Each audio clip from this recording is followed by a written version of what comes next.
আপনি আর্মিতে জব করে ঢোকেন, আপনাকে 10 কিলোমিটার দৌড়াবে, দৌড়াও 10 কিলোমিটার একটানা, প্রতিদিন সকালে পিটি করো। কেন? কাজ না করলে তো শরীর ফিট থাকবে না। শরীরকে যে ফিট রাখবে, কি দিয়ে ফিট রাখবে? যদি ব্যায়াম না করে, ফিজিক্যাল এক্সারসাইজ না করে। তো শরীরের সুস্থতা অসুস্থতা যেমন, একদম হুবহু মানুষের নাফসের সুস্থতা অসুস্থ, এটা আমরা বুঝি না, আমাদের বুঝার বাইরে। যেমন শরীরের সুস্থতা অসুস্থতার, আপনি আজকে এখনই যান যে আপনি অসুস্থ, মেডিকেলে গেলেন, মেডিকেলে গিয়ে চেক আপ করেন, বলবে আপনার এই ভিটামিন শর্ট আছে, ভিটামিন সি নাই, ভিটামিন সি নাই এই জন্য আপনার ঠোঁট ফাটে, ভিটামিন সি নাই এই জন্য মুখে ঘা হয়েছে, ভিটামিন ডি নাই এই জন্য হাঁটুতে ব্যথা। তাহলে কোনো একটার কমতিতে আপনি অসুস্থ হয়ে যাচ্ছেন। আবার কোনো একটার মাত্রাতিরিক্ত বেশি হলে আপনি অসুস্থ। বলে সুগার, সুগার লেভেল যেমন থাকার কথা তেমন নাই, 5, 6, 7 থাকবে, 13, 14, 15 হয়ে বসে আছে, তাহলে আপনি অসুস্থ। কেন? এখানে বিষ বেশি হয়ে গেছে, বিষ ঢুকে গেছে শরীরের মধ্যে, ভাইরাস ঢুকে গেছে। তাহলে এই যে শরীরের সুস্থতা এবং অসুস্থতা যেমন হুবহু, এইরকমই নাফসের সুস্থতা অসুস্থতা। নাফসের ভিটামিন নাই, নাফস যেখান থেকে ভিটামিন নিবে সে ভিটামিনগুলো নাই। একদিকে তো ভিটামিন নাই, আর একদিকে যে বিষগুলো থাকলে নাফস অসুস্থ হবে, ওই বিষগুলো প্রতিনিয়ত ঢুকতেছে। তাহলে নাফসের ভিটামিনের অভাব, প্রোটিনের অভাব, ক্যালোরির অভাব কি? যত ফরজ ইবাদত আছে সব ফরজ ইবাদত, প্রত্যেকটা ফরজ ইবাদতে চুল পরিমাণ কমতি তৈরি হওয়া মানে নাফস অসুস্থ। ওখানে পূর্ণাঙ্গ ভিটামিন ঢুকতেছে না, প্রোটিন ঢুকতেছে না, ক্যালোরি ঢুকতেছে না, অসুস্থ হয়ে গেছে, মারা যাওয়ার দ্বার প্রান্তে, নূর কমে যাচ্ছে। নাফসের মৃত্যু মানে নূর না থাকা। বলে নাফসের মৃত্যু কি দিয়ে বুঝবেন? নাফস এবং রুহের মৃত্যু হচ্ছে নূর না থাকলেই মৃত্যু। তাহলে আমাদের যতজনের নাফস জীবিত আছে না মৃত আছে কি দিয়ে বুঝবেন? হার্টবিট পাম্প করতেছে, রক্ত বের হচ্ছে, তার মানে বেঁচে আছেন? জি না। এই বেঁচে থাকা তো দুনিয়াবি বেঁচে থাকা, রুহানিভাবে আপনি জীবিত কিনা, আপনার রুহ জীবিত কিনা, না আপনি মারা গেছেন। তা আপনার নাফস এবং রুহ এটা মারা গেছে কিনা এটা বুঝবেন কীভাবে? আপনার এর মধ্যে এই কালবে নূর আছে কিনা। নূর নাই, মৃত, মারা গেছে। তাহলে ওই নূর কি কোথায় থেকে আসবে? আপনি তো নিজেই কমিয়েছেন, সালাতে নাই, সিয়ামে নাই, এগুলো জরুরি যে ভিটামিনগুলো থাকা দরকার সেগুলো নাই, কমে গেছে। তাহলে তো অটোমেটিক নূর মারা যাওয়ার দিকে। এবার যে সমস্ত ভাইরাস ঢুকলে আপনি মারা যাবেন, ওই ভাইরাস প্রতিনিয়ত ঢুকতেছে, কান দিয়ে গান ঢুকতেছে, এটা ভাইরাস ঢোকার রাস্তা। শয়তানের আক্রমণের জানালা কান, চোখ দিয়ে অশ্লীল দৃশ্য ঢুকতেছে, এটা ভাইরাস। এটা ওইভাবেই হৃদয়কে আক্রান্ত করে যেভাবে বাস্তবে আমাদের শরীর আক্রান্ত হয়। এই জিনিসগুলো প্রত্যেকটা যে বিষয়গুলো আমি বলতেছি এটা বাস্তব, এটা মাপার কোনো যন্ত্র পৃথিবীতে নাই। তাই এটা মাপার যদি কোনো যন্ত্র পৃথিবীতে বের করা যেত তাহলে আপনি মেপে দেখতে পেতেন যে হ্যাঁ, আমার কাল্ব, আমার হৃদয় আসলেই নূর নাই, নূর হারিয়ে গেছে, এখানে ভাইরাস ঢুকে এটাকে বিষাক্ত করে ফেলেছে এবং এখান থেকে নূর বিদায় নিয়েছে। ওই রকমই একটা ভাইরাস হচ্ছে এই যে জিহ্বা দিয়ে যে আমরা একে অপরকে গালি দিচ্ছি, মিথ্যা অপবাদ দিচ্ছি, গীবত করছি। দেখেন, মানুষ যখন মিথ্যা বলে তখন তার মুখে দুর্গন্ধ তৈরি হয়, যে দুর্গন্ধে ফেরেশতা পালিয়ে যায়, সহিহ হাদিস। তো আপনি কি মনে করেন যে এই দুর্গন্ধটা বাস্তবে তৈরি হয়েছে না কল্পনায় তৈরি হয়েছে? বাস্তবে তৈরি হয়েছে। আমি যখন মিথ্যা বললাম, আপনি যখন মিথ্যা বললেন, তখন আমার মুখ থেকে বাস্তবেই দুর্গন্ধ বেরিয়েছে। এই দুর্গন্ধটা বাস্তব। কিন্তু ওই দুর্গন্ধটা যেই লেভেলে ফিল করা যাবে, ওই লেভেলের মতো সূক্ষ্ম গন্ধ নেওয়ার ক্ষমতাই নাকের নাই, কিন্তু দুর্গন্ধ বাস্তবে বেরিয়েছে। যেমন কুকুরের নাকের যেই লেভেলের দুর্গন্ধ নেওয়ার সক্ষমতা, ওই লেভেলের গন্ধ নেওয়ার সক্ষমতা তো আমার নাকের নাই। ফলত আমি বলবো যে বোতলেরও গন্ধ নাই, এই মাইকেরও গন্ধ নাই, জামারও গন্ধ নাই, কিন্তু প্রত্যেকটার গন্ধ আছে। তাহলে এগুলো বাস্তব লেভেলে ঘটে। তো আল্লাহ সুবহানাহু ওয়া তাআলার কাছে একজন সিয়াম পালনকারীর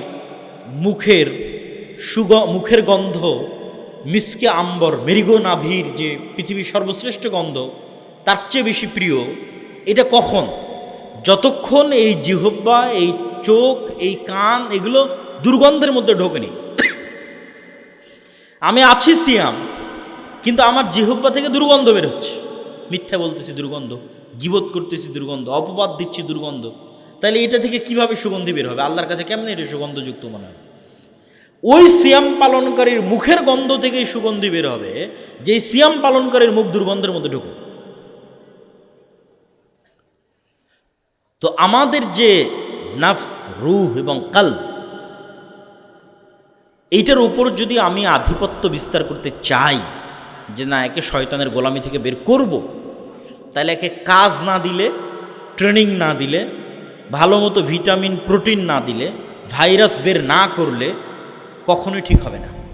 ঠিক আমাদের শরীরের ফিটনেসের জন্য যেমন ব্যায়াম দরকার, ওইরকম নফসকে কন্ট্রোলে আনার জন্য ওর প্রশিক্ষণ দরকার। তাহলে ওর সবচেয়ে বড় প্রশিক্ষণ কি? যেই প্রশিক্ষণটা মৃত্যু পর্যন্ত একদিনের জন্য মিস দেওয়া মানে ওই একদিনই অসুস্থ, সেটা হচ্ছে সালাত। এটা কাজ, একটা মাত্র কাজ আল্লাহ সুবহানাহু ওয়া তাআলা মুসলমানদের জন্য দিয়েছে, শুধু একটাই কাজ, আর কোনো কাজ দেয়নি। এটা আবার ভুল বুঝিয়েন না, ভুল ব্যাখ্যা করিয়েন না, বুঝিয়ে বলতেছি। আমি বলছি কি, যে আল্লাহ মুসলমানদের শুধু একটাই কাজ করতে দিয়েছে, আর কোনো কাজ দেয়নি। ব্যাখ্যা কি? ব্যাখ্যা হচ্ছে, প্রথমে আপনাকে বুঝতে হবে আল্লাহ সুবহানাহু তাআলার আদেশ তার নিষেধের চেয়ে লক্ষ কোটি গুণ দামি। আবার বুঝেন, আল্লাহর আদেশ তার নিষেধের চেয়ে বেশি বড়, বেশি মহৎ। নিষেধও বড় মহৎ, আদেশটা বড়। কেন? একটা প্রতিষ্ঠান আপনি চালু করেছেন, এটাও একটা মাদ্রাসার প্রোগ্রাম। একটা প্রতিষ্ঠানের নিয়ম কানুন ঠিক রাখার জন্য অনেক নিষেধ আছে। ফোন চালানো যাবে না, এতটার পরে ঘুমানো যাবে না, এই প্যান্ট পরা যাবে না, এই কাপড় পরা যাবে না, মাদ্রাসায় ধরেন অসংখ্য নিষেধ আছে। আপনি এখন সব নিষেধগুলো ফলো করলেন, কিন্তু ওই মাদ্রাসায় এতগুলো নিষেধ দেওয়া আছে যেই কাজটাকে ভালো করে করার জন্য। ওকে ফোন চালাতে দিবে না, এটা নিষেধ করে রেখেছে। ওকে প্যান্ট পরতে দিবে না, নিষেধ করে রেখেছে। এইগুলো নিষেধ দিয়ে রেখেছে একটা কাজ ভালো মতো করার জন্য, সেটা যে নিয়মিত ক্লাসে উপস্থিত হয়ে পড়া ঠিক মতো করা। তো ওইটা দিয়ে নাই, তাহলে নিষেধ মানে লাভ আছে? আমি যদি বুঝাতে না পারি, এটা আমার ব্যর্থতা।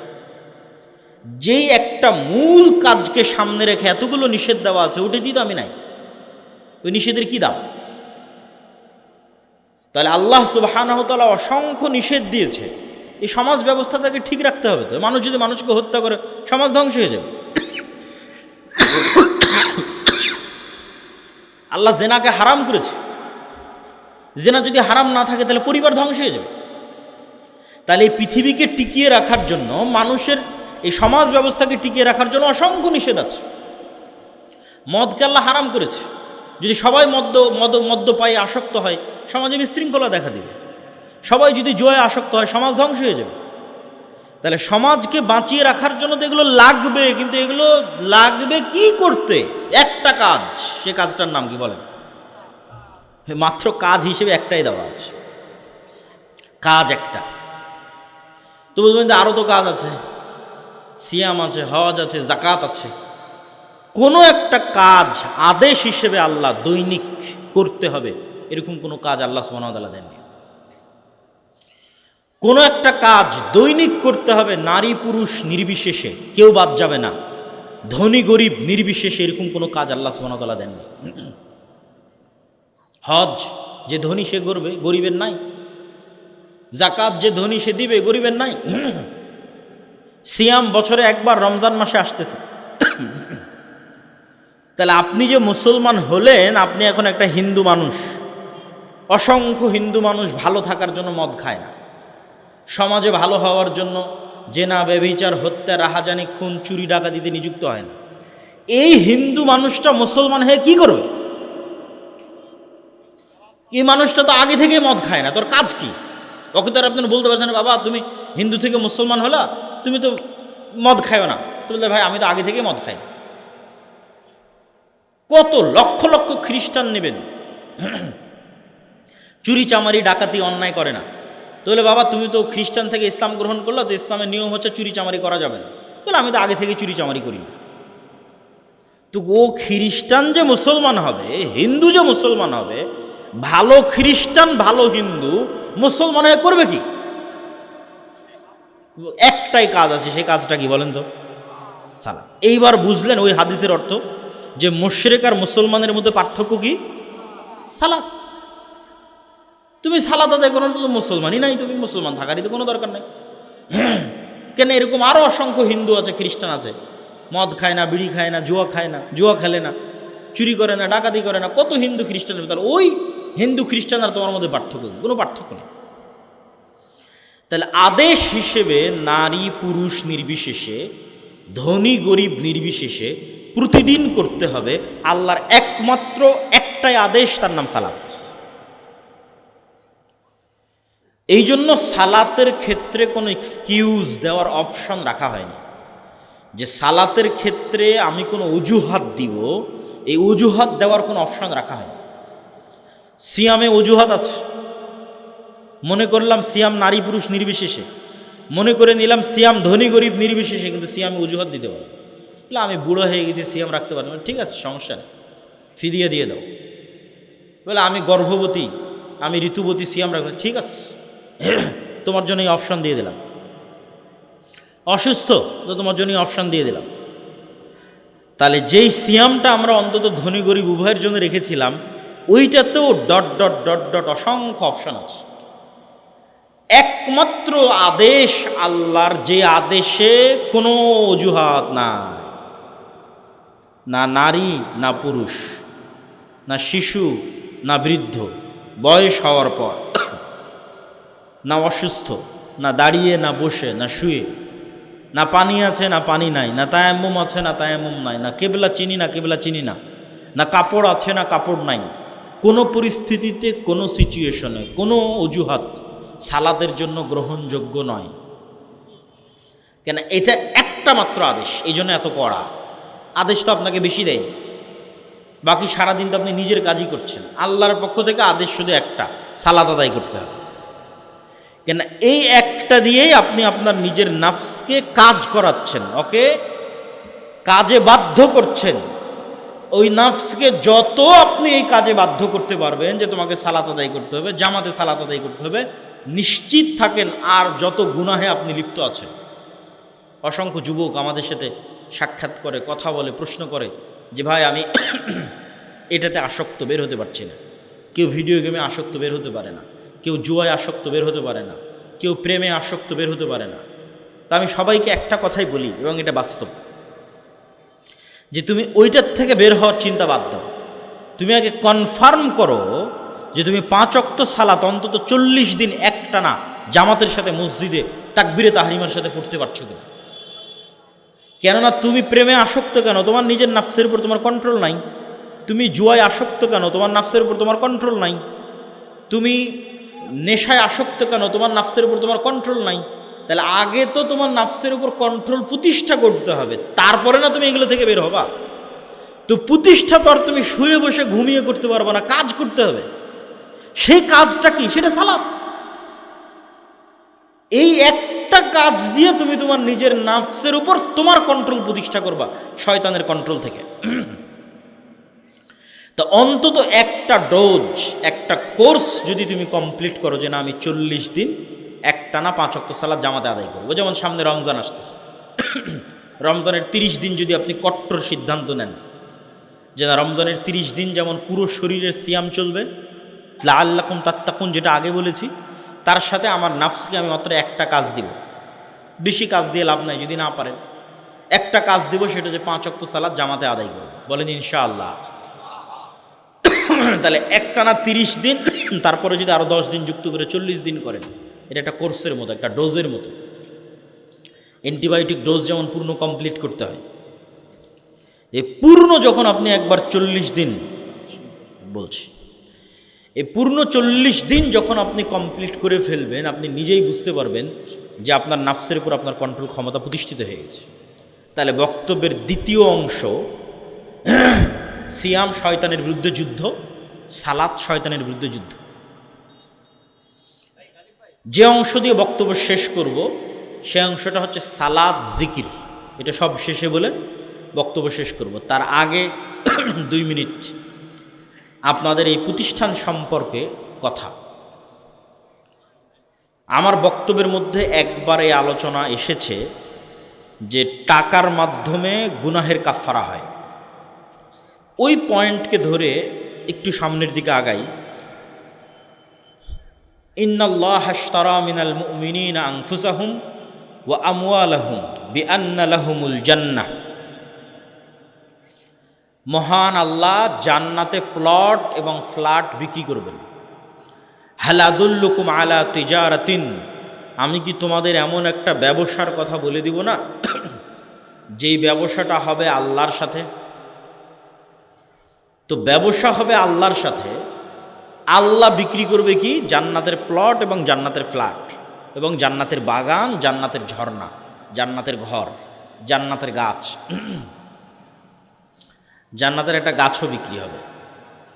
একজন সাহাবী জান্নাতের একটা খেজুর গাছ কিনেছেন পুরো একটা বাগানের বিনিময়ে, পুরো একটা খেজুর বাগানের বিনিময়ে জান্নাতে একটা গাছ কিনেছেন।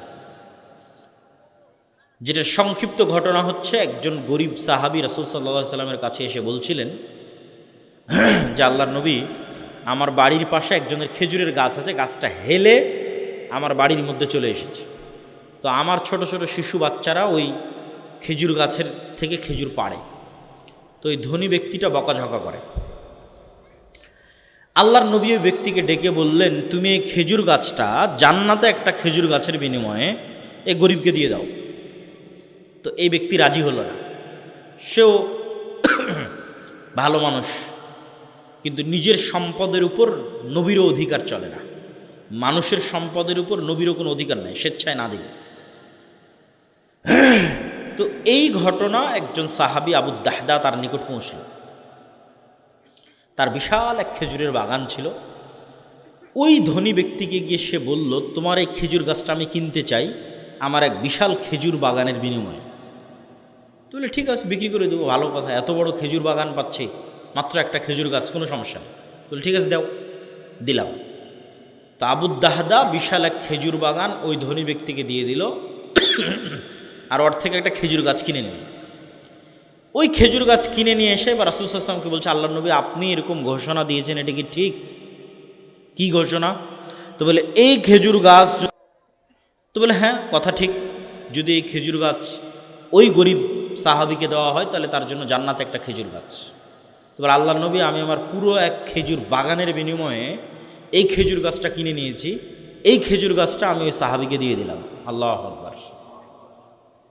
তাহলে এই ব্যক্তি আল্লাহর সাথে ব্যবসা করার জন্য পুরো একটা খেজুর বাগান বিক্রি করে দিয়েছে, একটা খেজুর গাছ জান্নাতে নিবে এই জন্য। তো এই বিক্রিটা বাস্তব, এই বিক্রিটা রিয়াল, সত্য, এবং এই বিক্রিটা লাভজনক, শতভাগ লাভজনক। 20%, 30%, 40, 50, 60 না, শতভাগ। কী জন্য শতভাগ লাভজনক? দুনিয়াতেও লাভ, পরকালেও লাভ। আমি এখন আপনার কাছ থেকে একটা জমি যদি নিই, টাকা আপনি আমার কাছে রাখতে দিবেন না। আপনি বলবেন জমি দিয়েছি, টাকা দাও। টাকা কিন্তু জমি বিক্রেতা নিয়ে চলে যাবে। আর আমি এখন বলতেছি, আল্লাহ, জান্নাতে একটা ফ্ল্যাট দরকার, জান্নাতে একটা ঘর দরকার। তো বলে ঠিক আছে, কি করতে হবে? এটা করো। ধরেন আমি একটা দান করলাম, আমি মসজিদে একটা ফ্যান কিনে দিলাম, একটা মসজিদ বানিয়ে দিলাম, মানুষকে খাওয়ালাম, ইয়াতিমের দায়িত্ব নিলাম, কোনো একটা কুয়া, ঝর্ণা আল্লাহর রাস্তায় দান করে দিলাম, যেমনটা সাহাবীরা করেছে।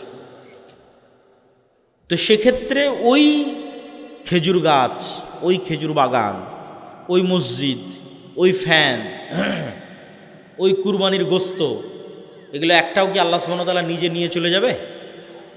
নিজে নিয়ে চলে যাবে না। তাহলে অন্যের সাথে ক্রয় বিক্রয়ের সময় আপনার টাকা দিয়ে দিতে হচ্ছে, নিজের কাছে রাখতে পারছেন না, নিজে ব্যবহার করতে পারছেন না।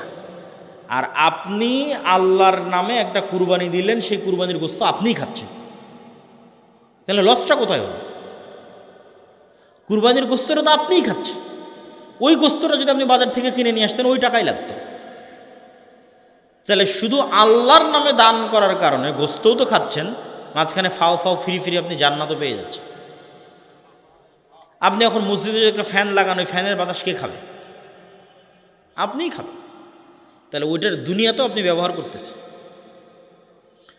যেমন আল্লাহ নবীর মদিনায় মসজিদে নববীর সামনে একটা কুয়া ছিল, ইহুদি মালিক। আল্লাহ নবী বললেন, কে জান্নাতে একটা ঝর্ণার বিনিময়ে কুয়া দান করে দিবে? উসমান ইবনে আফফান বললেন, ঠিক আছে, আমি জান্নাতে একটা ঝর্ণার বিনিময়ে কুয়া দান করে দিলাম। কিনে, ইহুদির কাছ থেকে কিনে আল্লাহর রাস্তায় অফ করে দিলাম। তো উসমান যেই কুয়া কিনে আল্লাহর রাস্তায় অফ করে দিল, তো ওই কুয়া কি আল্লাহ উঠিয়ে নিয়ে চলে যাবে নাকি? যে ওসমান, তোমার কাছে জান্নাতে একটা ঝর্ণা বিক্রি করেছে, এখন কুয়া দিয়ে দাও না? ওই কুয়াতে কে উজু করবে? উসমান নিজে উজু করবে। তাহলে আপনি যেটা দান করতেছেন ওইটা আপনার নিজেরও ব্যবহার করার সুযোগ থাকতেছে। আপনি একটা মাদ্রাসায় যদি জমি দান করেন, মাদ্রাসায় যদি টাকা পয়সা দেন, ওখানে কার ছেলে মেয়ে পড়াশোনা করবে? আপনার ছেলে মেয়ে পড়াশোনা করবে। ওখানে যদি কেউ চাকরি করে 2-5 টাকা বেতন পায়, এই গ্রামের মানুষজনই সে বেতনটা পাবে। তাহলে টাকা পয়সা ব্যবহার সব আপনার কাছেই থাকতেছে, শুধু মধ্যে থেকে ফিরি ফিরি আল্লাহ আপনাকে জান্নাত দিয়ে দিচ্ছে। এই জন্য বলা হয়েছে আল্লাহর সাথে ব্যবসা শতভাগ লাভজনক, এখানে লসের কোনো চান্স নাই। লাভের 2 নম্বর পয়েন্ট, শতভাগ লাভের 2 নম্বর পয়েন্ট, সেটা কি? আল্লাহ সুবহানাহু তাআলার কাছে যদি কেউ টাকা জমা রাখে, ব্যাংকে টাকা জমা রাখলে যেমন বৈধ অবৈধ উপায়ে মুনাফা এবং সুদ ভিত্তিতে পার্সেন্টেজ বাড়ে, আল্লাহ বলছেন আমার কাছে কোনো টাকা জমা থাকলে আমি সেটা বাড়াই, বাড়াতে বাড়াতে বাড়াতে বাড়াতে 700 গুণ পর্যন্ত বাড়াই, চাইলে আরও বাড়াই। আল্লাহু আকবার। তাহলে আপনি দান করবেন 1 টাকা, কিন্তু কিয়ামতের মাঠে উঠে দেখবেন যে আপনি 700 কোটি টাকার মালিক, 7,000 কোটি টাকার মালিক। কেন? ওটা বাড়তে থেকেছে। আল্লাহ সুবহানাহু ওয়া তাআলা 700 গুণ পর্যন্ত বাড়াবে, দয়া করলে আরও বাড়াবে। তাহলে এই জন্য আল্লাহ সুবহানাহু ওয়া তাআলার কাছে টাকা জমা রাখলে কোনো লস নাই। আর কাফফারার পয়েন্ট থেকে যেটা আমি বুঝাতে চাই মানুষকে, কাফফারার যে আলোচনাটা শুরুতে করেছিলাম, যে দুনিয়াতে কাফফারা হচ্ছে টাকা দিয়ে, এটা বলে বলতে চাই কিয়ামতের মাঠেও কাফফারা হবে টাকা দিয়ে। পারবেন? কিয়ামতের মাঠে যে কোনো ইবাদতের কমতি এবং যে কোনো গুনাহ টাকার ক্ষমতা দিয়ে কভার দেওয়া সম্ভব। শিরক নয়, কিন্তু শিরক ছাড়া। তথা আপনি যদি কিয়ামতের মাঠে কোটি কোটি টাকার মালিক হন, তাহলে এখন কার নামে গীবত করেছেন, কার নামে অপবাদ দিয়েছেন, কোথায় কোন ইবাদতে কমতি থেকেছে, কোথায় কোন গুনাহ করেছেন, সবগুলো কভার দেওয়া সম্ভব ওই টাকার দান থেকে। কভার দিয়ে তখন আপনি জান্নাতে যেতে পারবেন। তাহলে দুনিয়াতে যেমন মানুষের কোটি কোটি টাকা থাকলে মামলা মোকদ্দমা হয়ে গেলে বাঁচতে পারে, মেডিকেল ক্লিনিক হয়ে গেলে টাকার জোরে কোনো না কোনোভাবে বের হয়ে আসতে পারে, কিয়ামতের মাঠেও মানুষ টাকার সেই ক্ষমতা ব্যবহার করতে পারবে। কিন্তু শর্ত হচ্ছে কিয়ামতের মাঠে নতুন করে ধনী হওয়ার কোনো রাস্তা নাই। ধনী দুনিয়াতে হয়েই যেতে হবে। যে আমি কিয়ামতের মাঠে ধনী অবস্থায় উঠতে চাই, এই মর্মে কিয়ামতের অ্যাকাউন্টে টাকা জমা করেই যেতে হবে দুনিয়া থেকে। এই জন্য মুসলমানের গরিব থাকার সুযোগ নাই, মুসলমানকে ব্যবসায়ী হতে হবে। মুসলমান ব্যবসায়ী কওম, ব্যবসায়ী জাতি। তো আজকের এই রাজপাট জামিয়া সালাফিয়া মহিলা মাদ্রাসার জন্য আপনারা অবশ্যই আপনাদের যে দান, সাদাকা, জাকাত, ওসর, যেটা যেভাবে সম্ভব সেভাবে অংশগ্রহণ করবেন। এবং আজকের বৈঠকি দানেও যার যার পক্ষে অংশগ্রহণ করা সম্ভব তারা অংশগ্রহণ করবেন। স্টেজে যারা আছে তারাও অংশগ্রহণ করবেন। এবং আপনাদের মধ্যে যারা স্বেচ্ছাসেবক যাবে তাদের কাছে আপনারা সেই সহযোগিতাটা পৌঁছে দেবেন। কই আপনাদের স্বেচ্ছাসেবক কোথায়? জি, তো কই প্রস্তুত থাকলে দেখা যায় না তো। জি, আমি আমার বক্তব্যের শেষ অংশ, আপনারা ওস্তাদজিকে নিয়ে আসেন, আমি বক্তব্যের শেষ পয়েন্ট শুরু করছি। এবং যারা সহযোগিতা অংশগ্রহণ করতে চান তারা সহযোগিতা করেন। আমি বক্তব্যর যেভাবে শুরু করেছিলাম সেটার সামারিটা করে বক্তব্যের শেষে চলে যাই। বক্তব্য আমি শুরু করেছিলাম আজকের এই আধুনিক বিশ্বে যারা গণতন্ত্রের ধ্বজাধারী, মানবতার দার্স প্রদানকারী, এদের এই বুলি, এদের এই মিষ্টি কথা, এগুলো সব মিথ্যা। এবং এটার বিপরীতে আপনাকে ইসলামকেই দাঁড় করাতে হবে, ইসলামের নিজস্ব বৈশিষ্ট্যের উপর। ইসলামের নিজস্ব গুণের উপর, এবং এর বিপরীতে ইসলামই দাঁড়িয়ে থাকবে এবং ইসলামী বিজয় হবে। কেননা পৃথিবীর আর কোনো বিষয় আমেরিকার মানুষকেও শান্তি দিতে পারবে না। আমেরিকার মানুষও অতিষ্ঠ হয়ে যাবে। শান্তি কোথায় পাবে? ইসলামে পাবে। দলে দলে ইসলাম গ্রহণ করা ছাড়া আমেরিকার মানুষও বাঁচার রাস্তা নেই। নাহলে ওদের ছেলেমেয়েরাও নিরাপদ নয়, শয়তান শেষ করে দিবে, ধ্বংস করে দিবে। তাহলে আমেরিকা, ইউরোপ, ইংল্যান্ড সবার বাঁচার রাস্তা কি? ইসলাম। তো এই জন্য ইসলামকে তার আসল অবস্থার উপর টিকিয়ে রাখা এবং আপনার এবং আমার কাজে কর্মে ইসলামকে ফুটিয়ে তোলা, যে ইসলামটা কি এটা আমার আচার ব্যবহার দেখে মানুষ বুঝতে পারবে, আমার কথা দেখে বুঝতে পারবে।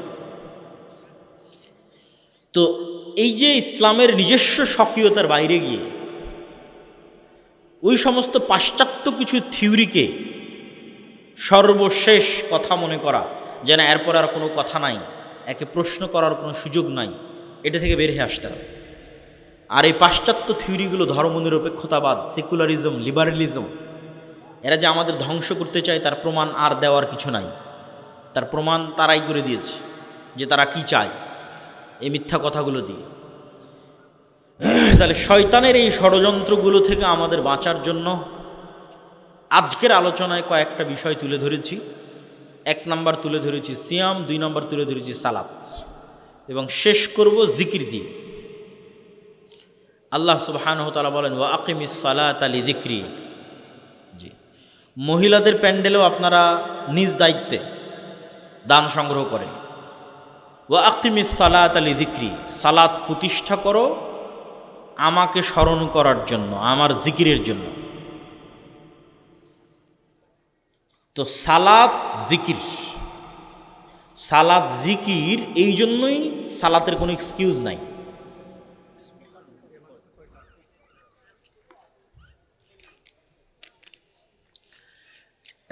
বিসমিল্লাহ বলতে, আলহামদুলিল্লাহ বলতে, সুবহানাল্লাহ বলতে, আল্লাহু আকবার বলতে কিবলা লাগে না, মসজিদ লাগে না, পবিত্র হওয়া লাগে না, উজু লাগে না, তায়াম্মুম লাগে না, জিকির সবসময় করা যায়। সালাত জিকির, সালাতকে বলা যায় ওয়াকিমিস সালাতা লিযিকরি, সালাত জিকির। তার মানে সালাত বসে আদায় করতে পারছি না, দাঁড়িয়ে পারছি না, কেবলা নাই, কাপড় চোপড় নাই, পবিত্র হওয়ার ব্যবস্থা নাই, তাহলে আমি একটা উলঙ্গ মানুষ, কেবলা চিনি না, কোনো এক অন্ধকার ঘরে প্যারালাইজড অবস্থায় পড়ে আছে। তাহলে তখনও তো আমি জিকির করতে পারবো ভাই, তখনও তো আমি আলহামদুলিল্লাহ বলতে পারবো, আল্লাহু আকবার বলতে পারবো, ব্রেন যতক্ষণ সজাগ আছে, সচেতন আছে। তাহলে তো কোনো মাফ পাওয়ার কোনো রাস্তা নেই। কেন? সালাত জিকির। কি দিয়ে মাফ নেবেন? তখনও শুয়ে থেকে কেবলাবিহীন অবস্থায়, উজু তায়াম্মুমবিহীন অবস্থায়, কাপড়বিহীন অবস্থায়, হাত পা নড়ানোবিহীন অবস্থায়, রুকু সিজদাবিহীন অবস্থায় জিকির তো করতে পারবেন। ওইটাই তো সালাত। তাহলে সালাতের মধ্যে পুরোটাই জিকির। কিভাবে? আপনি দেখেন, আজান দিয়ে শুরু হচ্ছে, আল্লাহু আকবার, আল্লাহু আকবার, এই পুরো আজান জিকির। অজুর শেষে যে দোয়া বলছেন সেটা জিকির। আল্লাহু আকবার বলে সালাত শুরু করছেন, এই আল্লাহু আকবার জিকির। সালাতে যে কোরআন পড়ছেন, সূরা ফাতিহা পড়ছেন, পৃথিবীর শ্রেষ্ঠ জিকির কোরআন। আল্লাহু আকবার বলে রুকুতে যাচ্ছেন, এই আল্লাহু আকবার জিকির। সামি আল্লাহু লিমান হামিদা বলে রুকু থেকে উঠছেন, দিয়ে বলছেন রব্বানা লাকাল হামদ, এটা জিকির। এগুলো একটার মধ্যেও কোনো দোয়া নাই, এগুলো জিকির। রুকুতে বলছেন সুবহান রাব্বিয়াল আযীম, এটা জিকির, এখানে কোনো দোয়া নাই। আল্লাহু আকবার বলে সিজদায় যাচ্ছেন, বলছেন সুবহান রাব্বিয়াল আ'লা, এটা জিকির, এটার মধ্যেও কোনো দোয়া নাই। দোয়া করার সুযোগ দেওয়া আছে সালাত আদায়কারীকে একমাত্র সালাম ফেরানোর পূর্বে। আর বাকি পুরো সালাত, উত্থান পতন, উঠা বসা, রুকু সিজদা, এটা হচ্ছে জিকিরের সর্বশ্রেষ্ঠ ফরম্যাট। জিকিরের শ্রেষ্ঠতম ফরম্যাট হচ্ছে সালাত।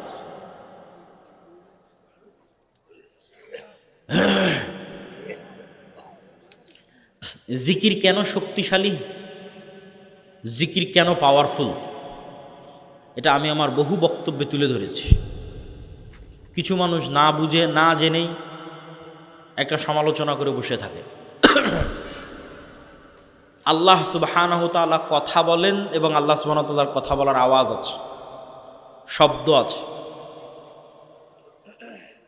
কেউ যদি আল্লাহ সুবহানাহু ওয়া তাআলার কথার আওয়াজ এবং শব্দকে অস্বীকার করে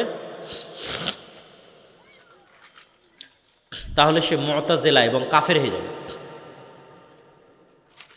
আল্লাহ সুবহানাহু ওয়া তাআলা মুসা আলাইহিস সালামকে যখন ডাক দিয়েছেন, এটা বাস্তব, রিয়াল, সত্যিকার ডাক। যখন কথা বলেছেন মুসা আলাইহিস সালাম আল্লাহর আওয়াজ শুনেছেন, সে আওয়াজে তিনি কথা আল্লাহ সুবহানাহু ওয়া তাআলার সাথে কথা বলেছেন। তো আল্লাহ সুবহানাহু ওয়া তাআলার কথা, কালাম, আওয়াজ হচ্ছে কোরআন। এইটা বুঝতে হলে আপনাকে প্রথমে বুঝতে হবে যে আমরা যা বলি সব আওয়াজ। বাংলা বলতেছি না, এটা কিন্তু বাংলা নয়, এটা কিন্তু আওয়াজ। আমার ব্রেন কিন্তু এই বাংলাটা বোঝে না, আমার ব্রেন একটা কম্পমান ওয়েভ, ওইটা বুঝে। এটা যখন কানে ঢোকে তখন একটা কম্পমান ওয়েভ অবস্থায় ব্রেনে সিগন্যাল ঢোকে, কাঁপতে কাঁপতে কাঁপতে কাঁপতে কান রিসিভ করে, কানের পর্দায় গিয়ে আঘাত করে। তো কানের কাছে এটা আওয়াজ, আওয়াজ হিসেবে আসছে। এখানে যদি আপনি চাইনিজদের বসায় রাখেন আর আমি 1 ঘন্টা আলোচনা করলাম, চাইনিজরা বাংলা শুনবে না আওয়াজ শুনবে? আওয়াজ শুনবে। আপনি ওই যে গরু যে চিল্লাচ্ছে, হাম্বা হাম্বা করতেছে, আপনি কি শুনতেছেন? আওয়াজ শুনতেছেন। পাখি যে কিচির মিচির করেছে, আপনি কি শুনতেছেন? আওয়াজ শুনতেছেন। কিন্তু ওর প্রত্যেকটার অর্থ আছে, ওইটা আপনি জানেন না। ওইটা সুলাইমান আলাইহিস সালাম জানতেন পাখি কি বলতেছে, যেমন আমি চাইনিজেরটা জানি না। এখানে যদি একটা চাইনিজ বক্তা বসে থাকতো, আপনারা সামনে থাকতেন, শুধু আওয়াজ শুনতেন। আমাদের ব্রেনকে শিখানো হয় এই আওয়াজটার এই অর্থ, তখন ব্রেন বুঝে যে এটা বাংলা আওয়াজ আসতেছে, আওয়াজটা বাংলা আওয়াজ, ও রিসিভ করে। কিন্তু আলটিমেটলি এগুলো আওয়াজ। তো কোরআন আল্লাহ সুবহানাহু ওয়া তাআলার আওয়াজ। তার অর্থ এই নয় যে আমরা যেটা পড়ছি হুবহু সেটা আল্লাহ সুবহানাহু ওয়া তাআলার আওয়াজ, কেন এটাতে তাসবিহ আছে, এটা নয়। তো কোরআন যে আল্লাহ সুবহানাহু ওয়া তাআলার কালাম, আল্লাহ সুবহানাহু ওয়া তাআলার বাণী, সেটা আল্লাহ সুবহানাহু ওয়া তাআলার আওয়াজ।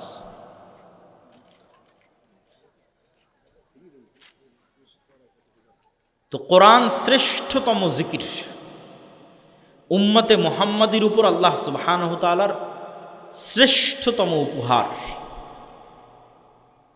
কোরআন।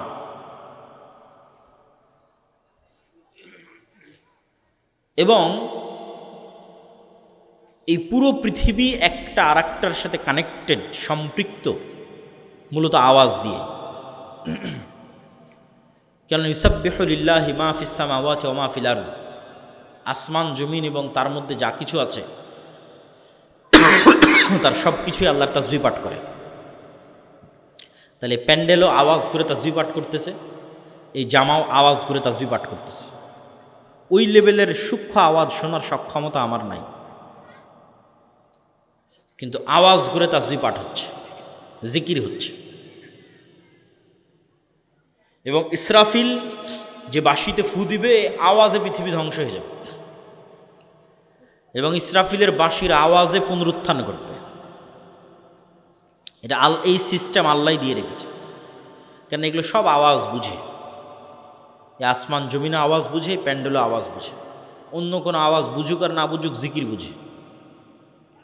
মুয়াজ্জিন যখন আজান দেয়, এই মুয়াজ্জিনের আজান যতদূর পর্যন্ত যাবে, কীট পতঙ্গ পঙ্গপাল পশু প্রাণী ধূলিকণা বালিকণা সব এই আওয়াজের পক্ষে কিয়ামতের মাঠে সাক্ষী দিবে।